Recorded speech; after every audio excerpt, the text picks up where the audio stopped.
নির্বাচন ইঞ্জিনিয়ারিং ইস্যুতে প্রশ্নের মুখে বিএনপি। অবশেষে মুখ খুললেন দলের চেয়ারম্যান তারেক রহমান। জনগণকে কনভিন্স করাই ছিল ইলেকশন ইঞ্জিনিয়ারিং বলে মন্তব্য। প্রথমবারের মতো মন্ত্রিসভায় দেখা যেতে পারে অ্যানি নূর পার্থসহ বেশ কয়েকজন তরুণ হেভিওয়েটকে। যে কোনো সময় চূড়ান্ত ঘোষণা, 18 ফেব্রুয়ারির মধ্যে শপথ গ্রহণ। ঢাকা 8 আসনের ফলাফল নিয়ে এখনো কমেনি উত্তেজনা। ধৈর্যের ফল ভালো হয় বললেন মির্জা আব্বাস। মধ্যরাতে নাসিরউদ্দিন পাটোয়ারির হুঁশিয়ারি। নাটোরে বিএনপি ও জামাত সমর্থকদের মধ্যে ব্যাপক সংঘর্ষ, বাড়িঘরে ভাঙচুর। পরিস্থিতি নিয়ন্ত্রণে এলাকা জুড়ে সেনা মোতায়েন। গণভোটে বিপুল ব্যবধানে জয়ী জুলাই সনদ বাস্তবায়ন বদলে যাচ্ছে দেশের শাসন ব্যবস্থা। ডেপুটি স্পিকার ও সংসদীয় কমিটির সভাপতি হবেন জামায়াত থেকে। ত্রয়োদশ জাতীয় সংসদ নির্বাচনে 297 আসনের মধ্যে 209 আসনে ভূমিধস বিজয় পেয়েছে বাংলাদেশ জাতীয়তাবাদী দল বিএনপি। ইতিমধ্যে নির্বাচিত সংসদ সদস্যদের গেজেট প্রকাশ করেছে নির্বাচন কমিশন। বিজয়ের পর আজ প্রথমবারের মতো জাতির উদ্দেশ্যে ভাষণ দেন বিএনপি চেয়ারম্যান। সেখানে জাতীয় ঐক্যকেই শক্তি এবং বিভাজনকে দুর্বলতা বলে উল্লেখ করেন তারেক রহমান।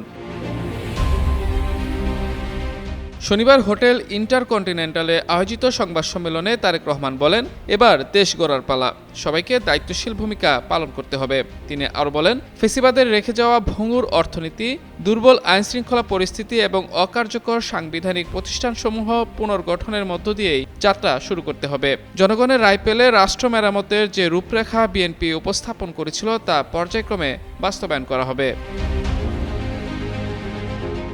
তিনি উল্লেখ করেন, বিভিন্ন গণতান্ত্রিক দলের সঙ্গে মতবিনিময়ের ভিত্তিতে প্রণীত 31 দফা এবং দলীয় ইস্তেহারের প্রতিটি অঙ্গীকার বাস্তবায়নে বিএনপি কাজ করবে।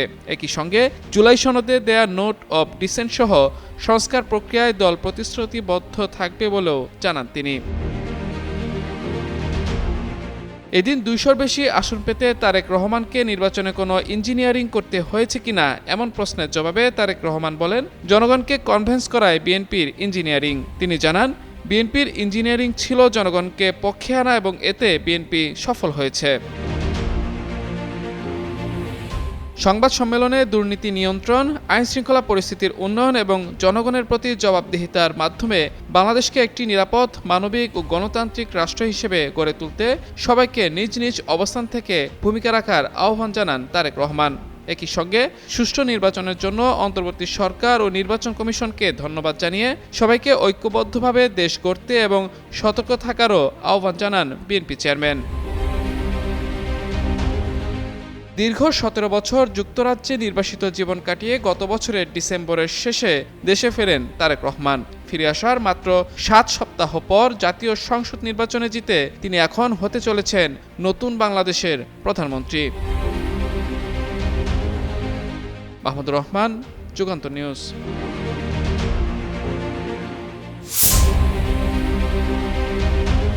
শরিক দলগুলোকে সঙ্গে নিয়ে সরকার গঠনের পথে এগোচ্ছে বাংলাদেশের জাতীয়তাবাদী দল বিএনপি। দীর্ঘদিন আগে ঘোষিত জাতীয় সরকার গঠনের পরিকল্পনা অনুযায়ী আওয়ামী লীগ বিরোধী যুগপথ আন্দোলনে থাকা শরিক দলগুলোর নেতাদের নতুন মন্ত্রিসভায় অন্তর্ভুক্ত করার প্রস্তুতি চলছে বলে দলীয় সূত্রে জানা গেছে। দলটির নেতারা বলছেন, দীর্ঘ আন্দোলনে যারা একসঙ্গে ছিলেন সরকার গঠনের প্রক্রিয়ায় তাদের অংশীদারিত্ব নিশ্চিত করতে হবে। সে অনুযায়ী মন্ত্রিসভায় শরিকদের প্রতিনিধিত্ব রাখার বিষয়ে আলোচনা চলছে। এ বিষয়ে কক্সবাজার 1 আসনে নবনির্বাচিত সংসদ সদস্য ও বিএনপি স্থায়ী কমিটির সদস্য সালাউদ্দিন আহমেদ বলেছেন, বিএনপি কী ধরনের মন্ত্রিসভা গঠন করছে তা জানতে জাতিকে আরও কিছুদিন অপেক্ষা করতে হবে। অন্যদিকে দলের মহাসচিব মির্জা ফখরুল ইসলাম আলমগীর বলছেন, চলতি মাসের 15 তারিখের মধ্যেই সরকার গঠন হতে পারে। মন্ত্রিসভার শরিক দল থেকে কয়েকজন নেতার নামও আলোচনায় রয়েছে। তাদের মধ্যে আছেন ববি হাজ্জাজ, বাংলাদেশ জাতীয় পার্টি বিজেপির আন্দালিবুর রহমান পার্থ, গণ অধিকার পরিষদের সভাপতি নুরুল হক নূর, অর্থ মন্ত্রণালয়ের জন্য আলোচনায় থাকা রেজা কিবরিয়া এবং টেকনোক্র্যাট কোটায় বিবেচনায় থাকা 12 দলীয় জোটের প্রধান মোস্তফা জামাল হায়দার। সংবিধান অনুযায়ী নবনির্বাচিত সংসদ সদস্যদের শপথের মধ্য দিয়ে নতুন সরকার গঠনের প্রক্রিয়া শুরু হবে। সংসদের সংখ্যাগরিষ্ঠতার ভিত্তিতে রাষ্ট্রপতি প্রধানমন্ত্রী নিয়োগ দেবেন। প্রধানমন্ত্রীর শপথের পরই মন্ত্রিসভা গঠনের কাজ শুরু হবে এবং এর আকার নির্ধারণ করবে বিজয়ী দল। জিন্নাত আরা ঋতু, যুগান্তর নিউজ।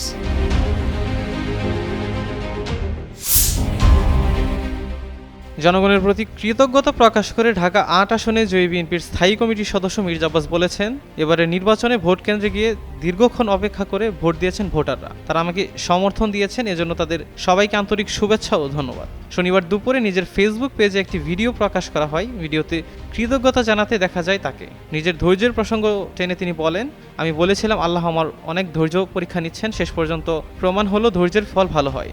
তবে এটা খুব কষ্টের ব্যাপার ছিল। ভোটের মাঠে প্রতিদ্বন্দ্বিতা নিয়ে বিএনপির এই নেতা বলেন, নির্বাচন একটা আনন্দ ও উৎসবের ব্যাপার, যুদ্ধক্ষেত্র নয়। কিন্তু কেউ কেউ যুদ্ধক্ষেত্রে পরিণত করেছে, যা কাম্য নয়। আসলে নির্বাচনের ক্ষেত্রটাকে নির্বাচনী ক্ষেত্রই রাখা উচিত, অথচ এটাকে প্রথম থেকে যুদ্ধক্ষেত্র বানিয়ে ফেলা হয়েছে শুধুমাত্র নিজেকে হাইলাইটেড করার জন্য, আর কিছু নয়। ঢাকা ৮-এর ফলাফল নিয়ে দেশবাসীর আগ্রহ প্রসঙ্গে তিনি বলেন, মানুষের আগ্রহের কারণ হলো এখানে বিএনপির স্থায়ী কমিটির সদস্য নির্বাচন করেছে। তিনি কারো দ্বারা খুব বিরক্ত হয়েছেন, এজন্য মানুষের আগ্রহটা বেশি ছিল। কারণ জনসম্মুখে যেভাবে আমাকে গালিগালাজ করা হয়েছে, এটা মানুষ আশা করেনি। এ কারণে ফলটার জন্য অপেক্ষা করেছিলেন তারা।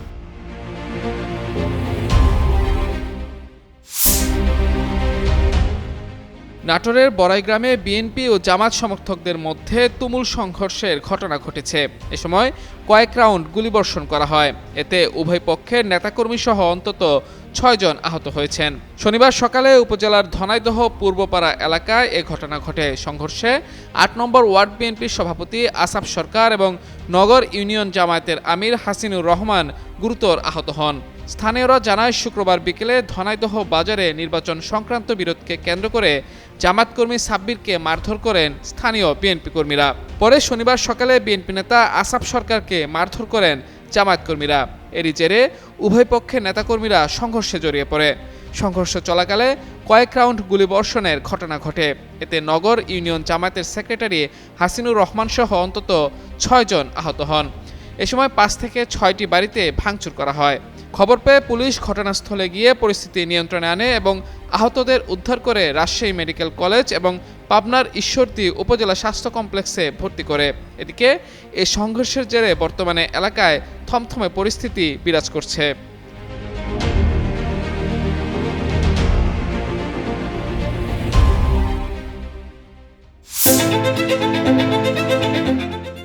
সংশোধিত জুলাই সনদ বাস্তবায়নের লক্ষ্যে অনুষ্ঠিত গণভোটে বিপুল ব্যবধানে হা জয়ী হয়েছে, যা দেশের শাসন ব্যবস্থায় গুরুত্বপূর্ণ পরিবর্তন আনার পথ সুগম করবে।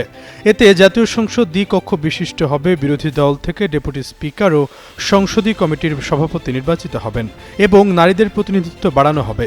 এছাড়াও ১০০ সদস্য বিশিষ্ট একটি উচ্চকক্ষ গঠিত হবে, যেখানে সংবিধান সংশোধনের জন্য উচ্চকক্ষের সংখ্যাগরিষ্ঠ সদস্যের সমর্থন বাধ্যতামূলক হবে। নির্বাচিত সংসদকে 2 ধরনের দায়িত্ব পালন করতে হবে। শপথ গ্রহণের পর প্রথম 180 দিন সংসদ সদস্যরা সংবিধান সংস্কার পরিষদ হিসেবে কাজ করবেন। এরপর তারা নিয়মিত আইন প্রণেতা হিসেবে দায়িত্ব পালন করবেন। জুলাই সনদ অনুযায়ী নির্বাচনকালীন তত্ত্বাবধায়ক সরকার, নির্বাচন কমিশন এবং দুর্নীতি দমন কমিশন সহ একাধিক সাংবিধানিক প্রতিষ্ঠান পুনর্গঠন বা গঠন করা হবে। পাশাপাশি সংবিধানের ৭০ অনুচ্ছেদ সংশোধন করা হবে, যাতে অর্থ বিল ও সরকারের বিরুদ্ধে অনাস্থা প্রস্তাব ছাড়া অন্য সব বিলে সংসদ সদস্যরা দলীয় অবস্থানের বিপক্ষে ভোট দিতে পারবেন।